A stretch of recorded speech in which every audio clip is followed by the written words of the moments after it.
अहो, काय? पावसामुळे झाडं कशी टवटवीत झालीत बघा ना.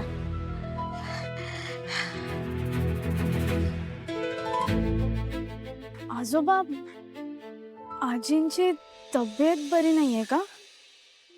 म्हटलं तर चांगली आहे, म्हटलं तर नाही. म्हणजे तुम्ही म्हणालात ना आता, बायकांच्या तब्येतीकडे हल्ली लक्ष दिलं जात नाही. आमचं पण असंच झालंय. तुझ्या तब्येतीकडे लक्ष नाही देता आलं.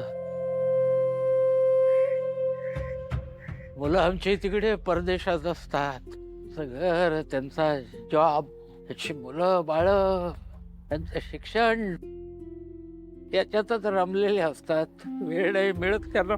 येतात 3-4 वर्षांनी पिकनिकला आल्यासारखी.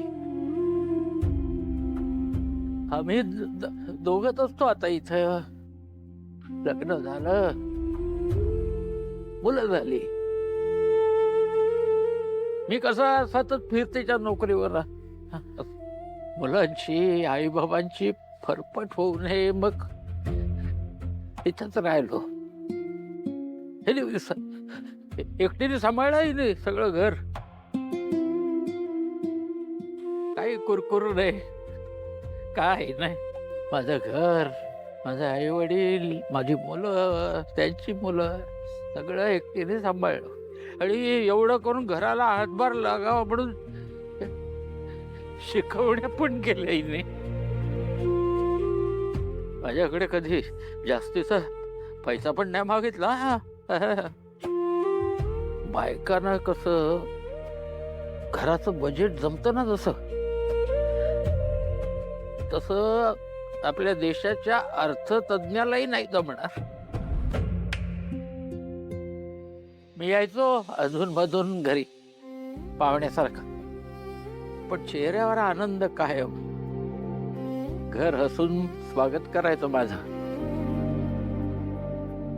तक्रारीचा एक सूर सुद्धा मी कधी बघितला नाही आलेला. तेव्हा मी कसं स्वप्न पाहायचो, रिटायर होऊन छान पैकी एकत्र राहायचं, भरपूर एकमेकांना वेळ द्यायचा, छान बाग करायची, बागेत आपण रमायचं, नातवंडांना खेळवायचं, अशी स्वप्न पाहिली होती. त्यावेळेला आई वडील गेले, मुलं गेली परदेशात निघून. कसा आहे, वयाचा काटा असतो ना, तो आता थांबत नाही, कधी असं फिरत राहतो सतत.